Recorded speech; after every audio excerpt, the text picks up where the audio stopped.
let's say 80-90%, which would be 80-90%. It would be where you can see you know, you're not dying yet. You can still answer a question, and then you just walk around and you do it again. So that's a simple way of How much time walking around? that. Depends. That totally depends on who you are. Depends on how fast your heart rate drops back down. What do you want to, like, is there a number? Do you want to keep it in the 140s, the 150s, depending upon your age? Okay, in this particular case, you would drop it down. The original guidelines were done for young people, those 120, 130 beats, so you're talking about 60-65%. And pretty much, if you're just looking at being able to pass the talk test, which means you can talk, you know, short sentences. I can speak in a short, something like that, right? So, for example, you do a set of 10 swings, really powerful with the kettlebell. Walk around a little bit. When you feel that you can speak again, you do it again, do it again. So that's a simple way of doing that. But the heart is only a very small part of endurance. So we definitely need to do some cardio for our health, and athletes definitely need to do for their performance. But what we need to focus on is the mitochondria. So mitochondria in the muscle cell. So that's where energy is what are we doing? Aerobic, which means efficiently. So if you look at Wait, what's up, bro? Stop with the hearts, so bro. you get this energy with food. Stop sending the hearts. It goes down. Eventually, the final currency, so to say, is something called ATP. But it's only used, you know, you only have it for a few seconds. So it has to be reloaded. So we have three main energy systems. So we have the what's up, bro? creatine phosphate system. It's very I don't know, bro. I got on powerful. early today, huh? I got on early. For some seconds. And it's clean burning. We have aerobic I'm watching system this video right now. but it's longer lasting. And we have the glycolytic system that's kind of in between that dumps a lot of acid and other fatigue metabolites in there. So what we want to do is we want to develop this mitochondria in our muscles. It's easy to do in slow fibers, and it's a little more involved in fast fibers. I'll tell you how we can do that, but it can be done. So what we're looking for, Well, I'm trying to see how I was on the long trip to where. with acid, we are trying to train in a way that to produce less acid. And then Oh, you're on a trip to where? Or where'd you come back from? A couple of weeks out, you do a couple of kind of smokers like that to get yourself used to that thing. So the way we develop mitochondria, which means make your muscle oxidative, make your muscle enduring and not polluting. In slow fibers, it's simply moving right below anaerobic threshold. So anaerobic threshold, it's that intensity at which you know, acid is accumulating just up to a certain point. It stays at that steady state, and you can keep this. Yo, do you like the leg exercises? What are you talking As about? soon as you go above it, The leg exercises you crash. somewhere. Dude did not go on no damn trip, bro. Running right below the anaerobic threshold. What leg exercises are you talking about? What leg exercises?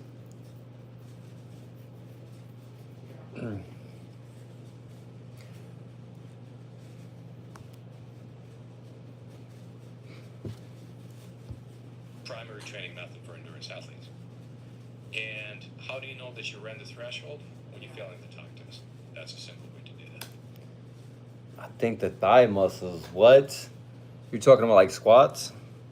Squats, like lunges and things like that? Dude, I don't know. I do it with kettlebells. I do it with kettlebells because it's a lot harder with kettlebells. They say if you get a pair of 60-pound kettlebells and you put them here in the front rack, like here in the front rack, this is equivalent to doing like a 300-pound like back squat.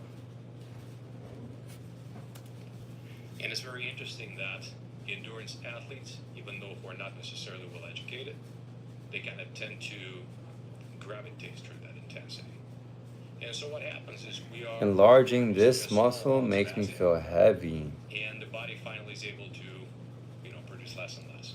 So that's how we train aerobic Then you have to train like do 5x5s or just do body weight. If you just do body weight, you'll be fine. For fast fibers, it becomes something more interesting. So the conditions for making the mitochondria be able to handle more traffic without producing as much acid is push them just to the edge of acidosis, just to the edge. And do no Bruh, who's all in here? I have people. Who's all in here? That's the guy. I have 4 people in here. So he figured out, so here's what we do. Imagine that you are sprinting. Let's say you're sprinting for 5-7 seconds. And then you are just walking. And you're sprinting again. And you're just walking. But you're doing that, you're measuring your blood lactate, and it still keeps below the threshold. And you sustain that for, let's say, 40 minutes. So think of this for a second. So you're sprinting very intensely, but you stop before you start burning. You get to the point of just light Bruh. fatigue. Who's all in here? I have 7 people in here. Who's all in here, bro? Y'all be coming in here. Y'all don't be saying anything. Y'all do. If we talk about the coaching terminology, Y'all just be looking at me like a zoo animal. training versus interval training. So what is What's my favorite workout? Garbage, you have to take a step to the I do full. I don't know. I do full body workouts, dude. types of rest periods. I do full body workouts. Whether you're running, lifting. So there's a stress period. Full body workouts with That means kettlebells.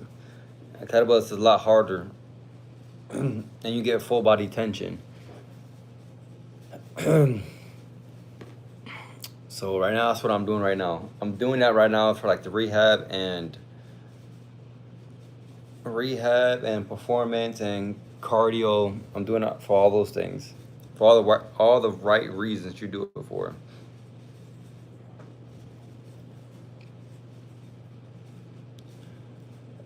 The question I think you meant to ask was, what is your favorite part to work out? They're looking at you. No, I know, bro. They come in here and they just look at me like I'm an elephant. And they throw peanuts at me. Like Flowy. Bro, let's not talk about that dude. Let's not talk about that dude.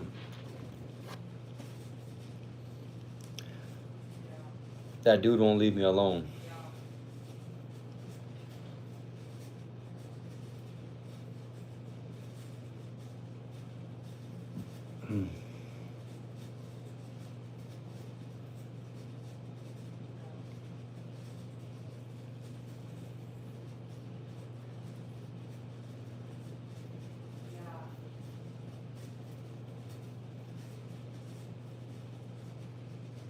Trevino sends me a new crime in Chicago every day.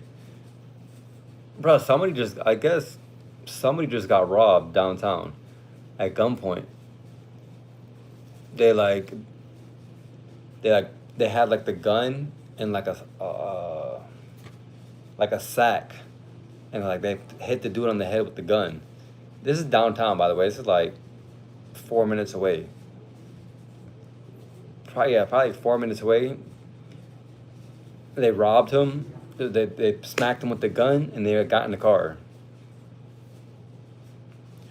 It's all over Chicago, bro.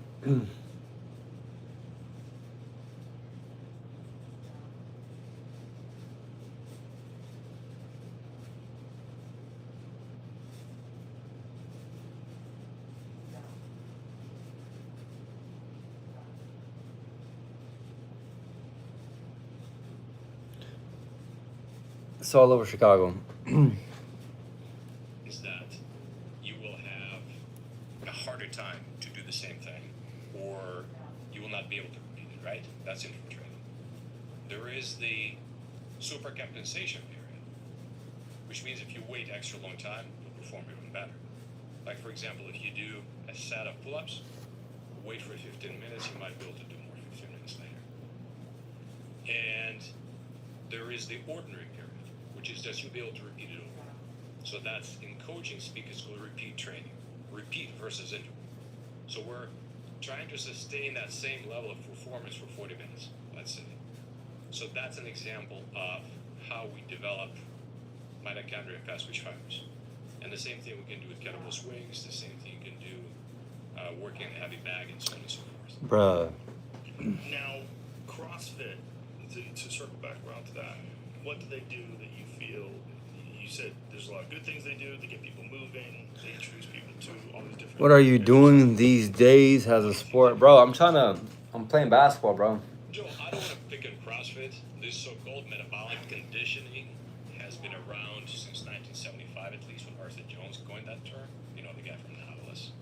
That's when you would people go through a circuit of machines going one. Playing basketball. Hello again. Who is this? Who is this? I would just do things totally different. Ham. I don't remember Ham. I remember the basketball. Is basketball mad? I'm just telling you, this is what the science says, experience says. Bro, I'm hoping, bro. You know what I'm saying? I think that there are a lot of great Hoping. CrossFit. Bro, you see the form. It's crazy, bro. Longer rest periods, different sort of training approach. England. Okay, let's say that you're training for the CrossFit Games. Let's say that's your goal, right? Yo, What you would Ham. I don't know. is, What's up, Ham? name some CrossFit exercise. Let's say wall ball, okay? Bro, I'm Let's say doing that's that. wall ball against a good exercise. And I'm doing Do MMA. this thing with this wall ball for 40 minutes. I'm doing MMA. So if I see you on the street, you getting pieced up. You can incorporate a second Knocking the exercise. mustache off. Psh, Just coming right off. stick it in. So let's say you do a wall ball, you throw this a few times, walk around, you do a set of push-ups, let's say 5 to 10 reps, and you do this for 40 minutes. Why 40 minutes? It doesn't MMA, bro. I'm telling you. I'm doing MMA. Pretty much we know if you can sustain it for 40 Doing minutes. wrestling right now. So we just kind of know. I'll give I'm gonna another choke you out and example. leave you in one of these alleyways in Chicago. You can do a burpee, but Edgar Torres, dude. that you can keep doing burpees. No, I'm not. I'm just kidding. I'm not doing MMA. I can't. I don't like getting hit, dude. I couldn't play football because that's like one thing I didn't like doing. I didn't like getting It's hit. different in CrossFit specific competition specific exercises in this particular And like in football, for some reason, they really try to take you out. They try to like Then, pardon me, debilitate you. you start, They really try to take you out. At least when I was playing, like they really try to hurt you. so I don't know if when I you're can't do running, that. say 400 meters or 800 meters, athletes when they train in the off season, they train largely aerobic. Even though their distances are shorter, they're still not trying to trash themselves. You feel me? We do know that even if you develop your mitochondria, if you do it correctly, and suddenly you throw yourself in an acid bath, your body's going to be unpleasantly surprised. So what you need to do is you need to model that. So what's going to happen is a couple of weeks before the competition, once a week, you would pretty much like something similar to the competition, like a water or whatever. And this will accomplish several things. One is it will upregulate your buffers. So your body produces baking soda. When you hit 50 and being a pro football, your brain turns to mush. I get lost riding a mountain bike to the store. In addition, you also When is 350 cooking? I don't know. which you also want for competition. And again, they're very quick to develop. I don't know. Lose as well. Bro, the football, but anyways, yeah, the football. Not your brain turns to mushy mush. Great modeling. So which pretty much means that you're going to be sucking wind, and if you're not used to sucking wind, it's not going to feel good. Your diaphragm's going to spasm, and not so good. So the purpose of peaking is to get yourself in kind of a simulated competition situation where the acid is high enough to make you. At the head, all that head shaking. Whoa. Wait, you're 50 years old and you still play football? Is that what you're saying? You're 50 years old and you still play football. Have you heard about Sergio Ramos?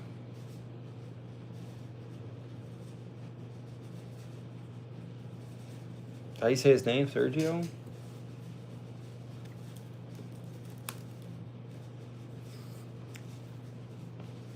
Oh yeah, he's a football player. What about him? He's a soccer player. What about Sergio?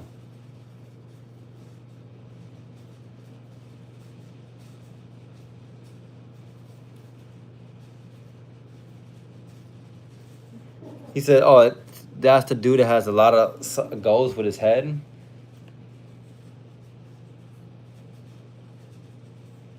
Damn, he's like 40.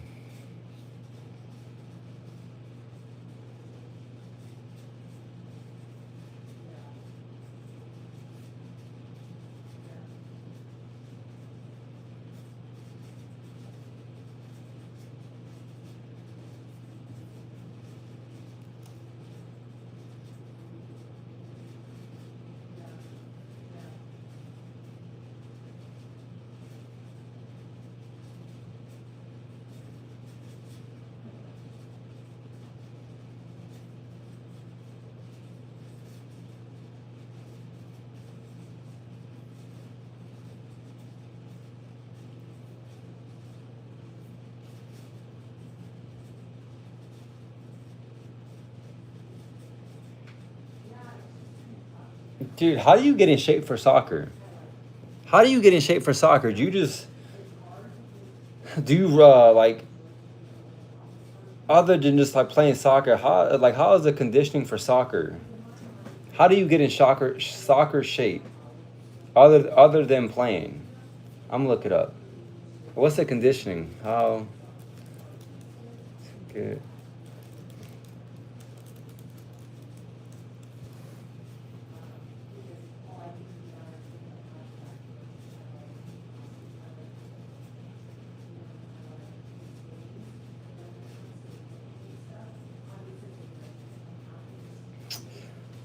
From a young age, soccer would do it. From no, you don't have to do it from a young age. That's just like the world saying you have to do it at a young age. That's not true. Because what's his name became a world champion. Deontay Wilder never boxed until he turned like 21 or something like that, and became like a world champion. That's just like worldly. The world tells you that you can't do something, that you have to come out the womb playing soccer, else you won't be a soccer player. That's not true at all.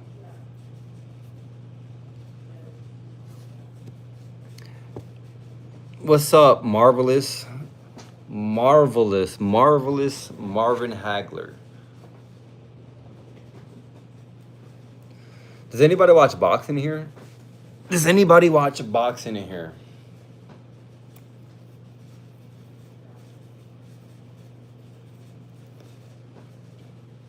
Europe and South America always take the trophy.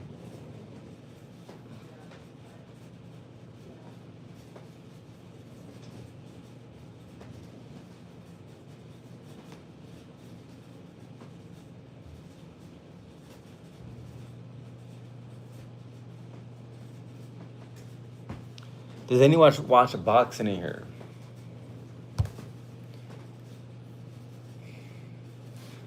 Bro, I got a ticket today, dude. I'm so mad. I got a ticket today.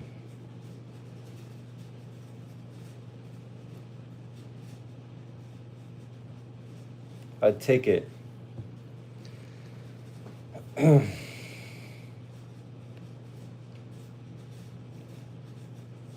Wait, how many miles do you think soccer players run a game? How many miles? How many miles do?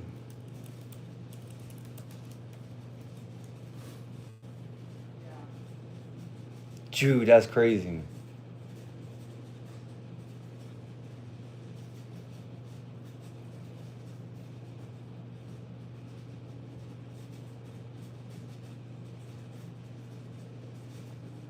Bro, they said soccer players run 6 to 7 miles. That's a lot, dude. In a full 90-minute game.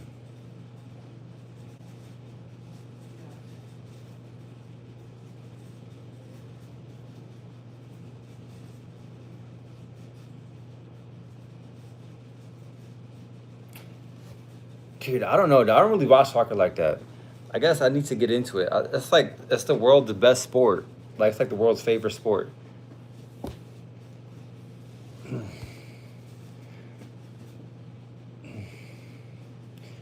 How? What are the common injuries in soccer? I know it's like ACL.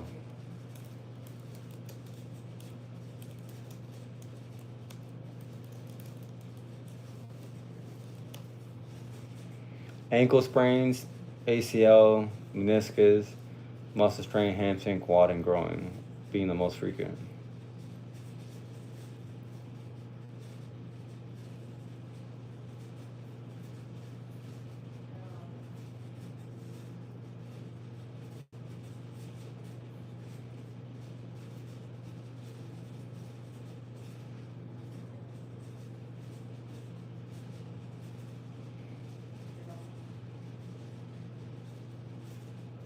Turf toe. American football is goofy.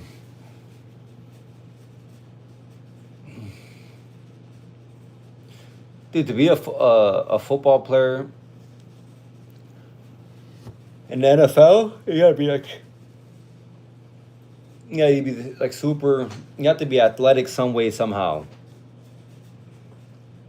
Some way somehow you have to like be athletic, or you have to be like, I don't want to say skilled, unless you're like a kicker or like a quarterback. Skilled, then like you have to throw the ball with accuracy, or kick field goals. But other than that, I think everything else is like, it's just a pure athleticism.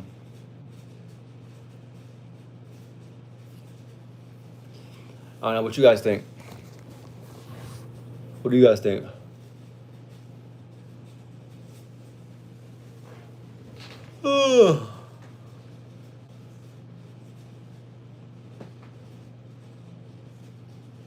What? What do you want? What do you want? You're done for today. You're done.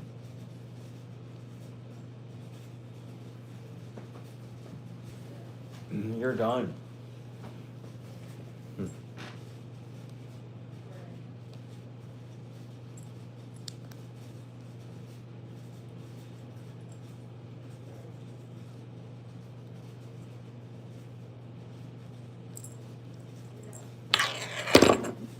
Whoa!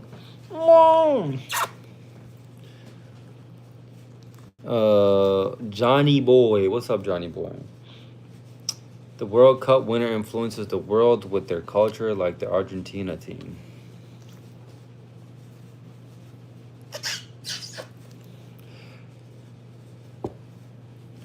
What's up, Johnny Boy?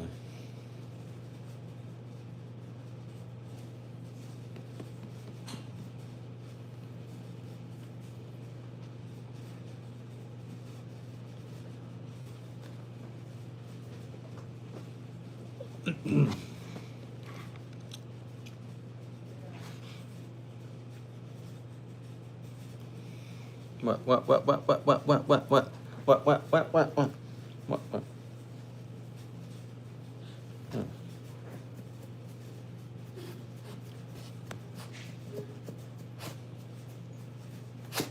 What are you doing?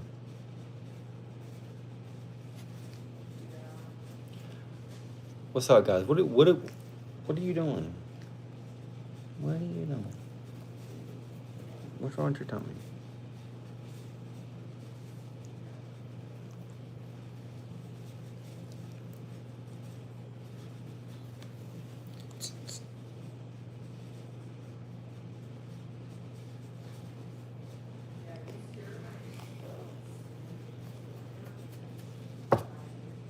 What are you doing?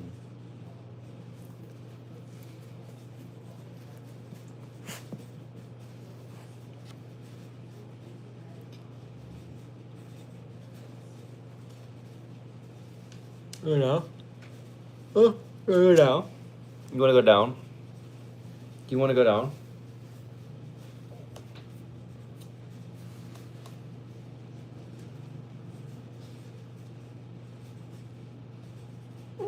What?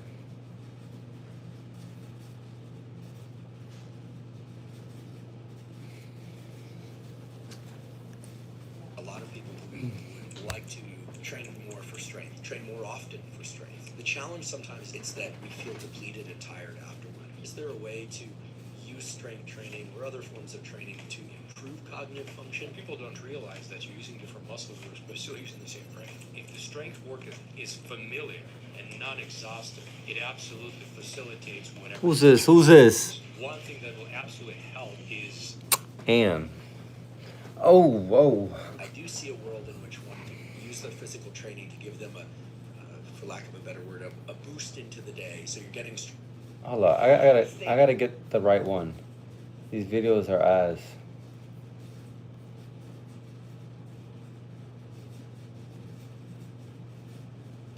Alright, I'm gonna. So if we talk about muscle training, for example, hypertrophy, we still have no idea what the hell's going on.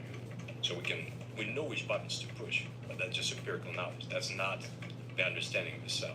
There are a great many ways of getting strong. Historically, the Soviet weightlifting system, Soviet Olympic weightlifting method was developed. Bro. By a number of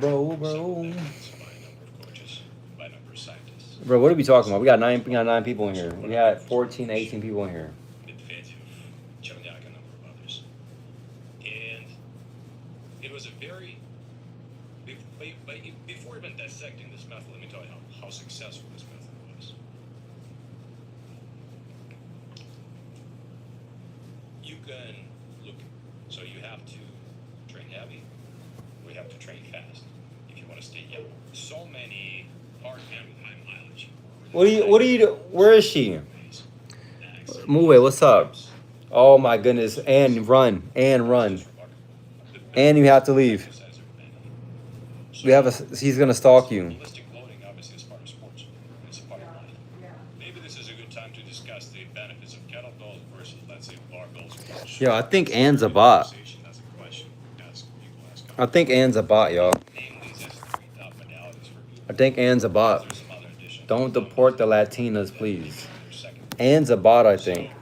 What are the respective benefits of these different modalities? The body weight is obviously it's accessible.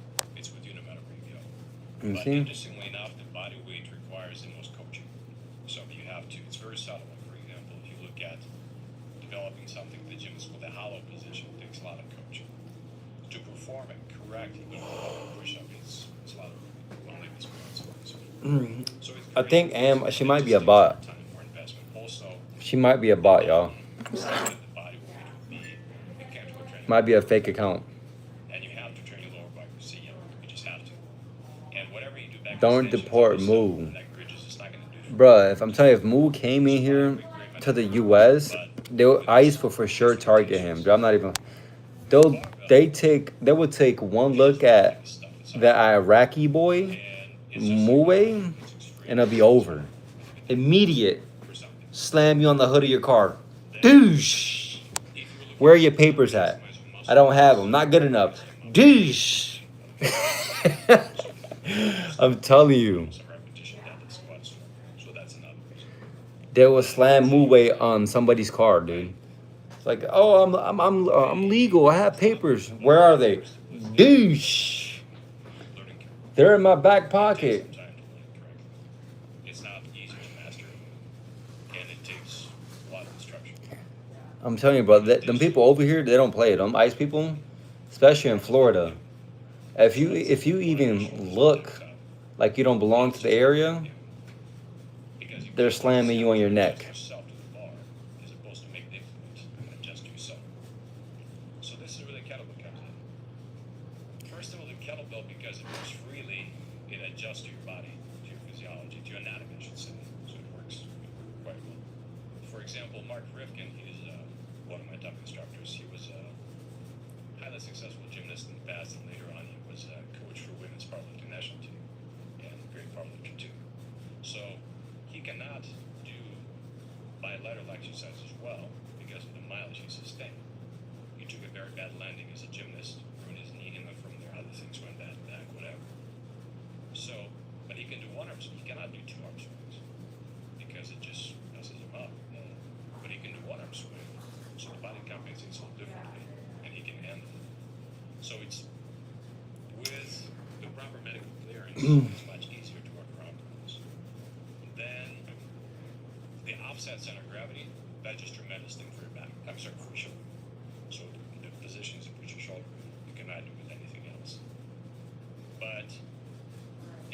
obviously you have the get up, which is an amazing exercise. Cannot do it as well with other implements. But the ballistics, that's another unique benefit. The kettlebell, swings and snatches, exercises like that. The benefits of these exercises are many. So, first of all, ballistic loading obviously is part of sports. It's a part of life. And oftentimes, it's hard to do. So Bro. go ahead and start jumping. Like before somebody starts jumping correctly, jumping off boxes and so on and so forth, just even up the rest of the field, it requires some coaching. It requires getting some strength. It requires addressing some dysfunctions and so forth. The kettlebell swing, for example, it's so many hard men with high mileage who are really banged up in so many different ways. Their backs, their knees, their hips, they're able to do swing safely. That's just remarkable. And the ballistic contraction is very important. So you have to run, you have to jump, you have to do things like that. But it goes beyond that for Bro. your health, for your longevity. So as we grow older, there's a loss of type 2 muscle fibers. So the strong ones, the fast twitch fibers. And there are several problems with that. First of all, they're metabolically needed for the body to be healthy, to process sugar, so on and so forth.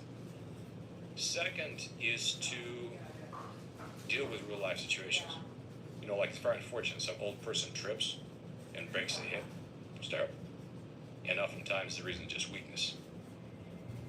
And we need these fast fibers because You are following a beautiful dark-skinned woman on these Instagram. fibers go on line first. So if you don't have them anymore, you got massive problems, right? So another reason is in type 2 fibers. What are you talking there about? is, mitochondrial degeneration takes place as you grow older, much faster than others. And if you don't take care of that, that's aging. So you've got to train these type 2 fibers. And there are only 2 ways to train type 2 fibers.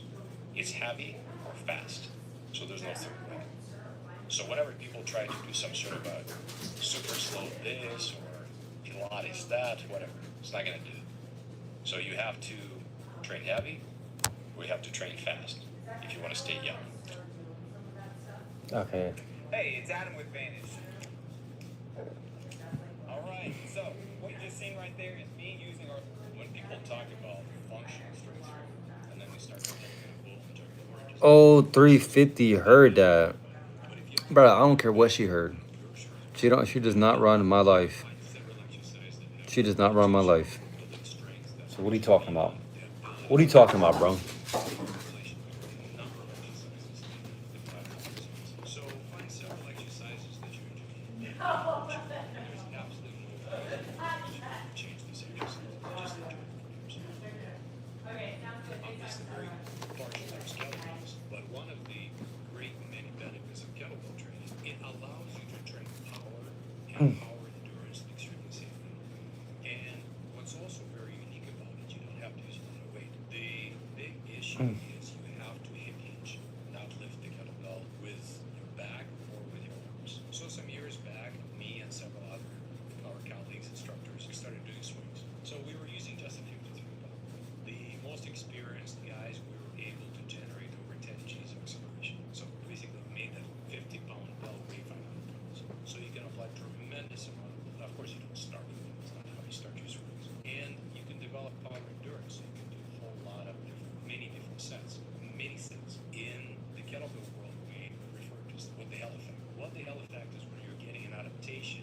That's not a beginner's gain. That's an adaptation that's still unexpected. There's some collateral benefit. How suddenly you're able to Tell use 350 I gotta go now. Tell 50. Yo, move. Shut your ass up, bro.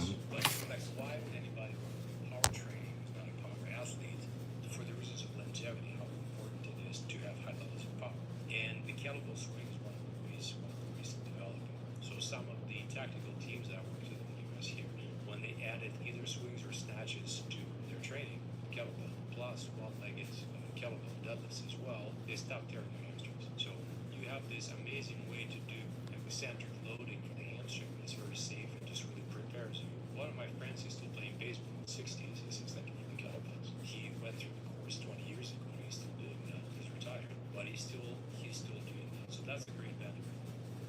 Damn. Damn. No way. You get no girls, bro. I'm sorry. Stop. Yo, why you on my IG worrying about who I'm following? I'm gonna have to put my IG private, dude. I'm gonna have to put it private.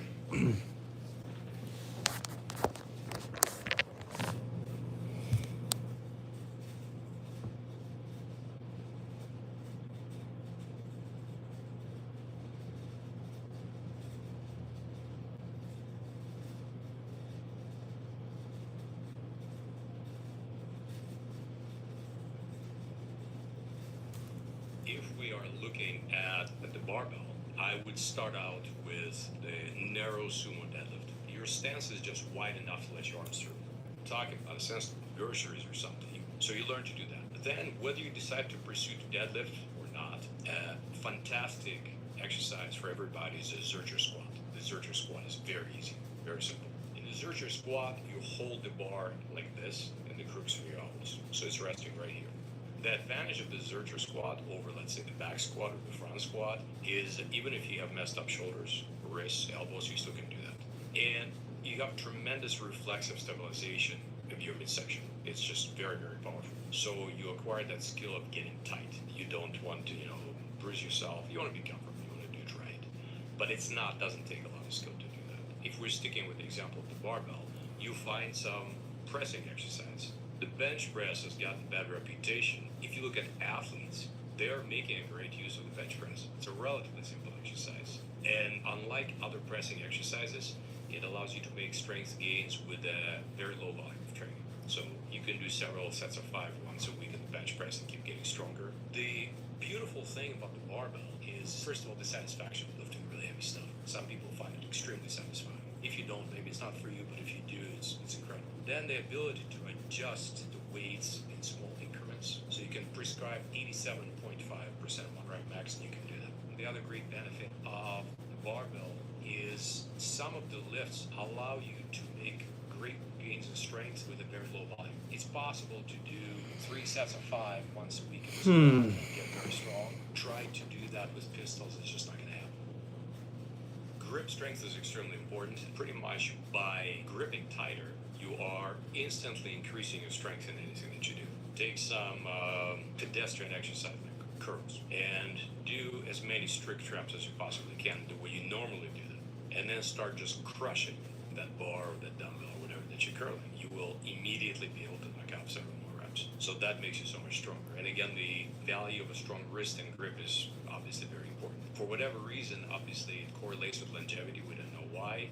Correlation is not causation, so we don't know whether getting a stronger grip is going to make us live longer, but statistically it's worth a try, right? So one can either find exercises that train the grip in the context of developing something else, or train the grip directly. So either way is great. So the first example is Climbing rope or pull-ups. or doing pull-ups and weighted pull-ups in a row. That's a great way to train, Bro. obviously. So what you do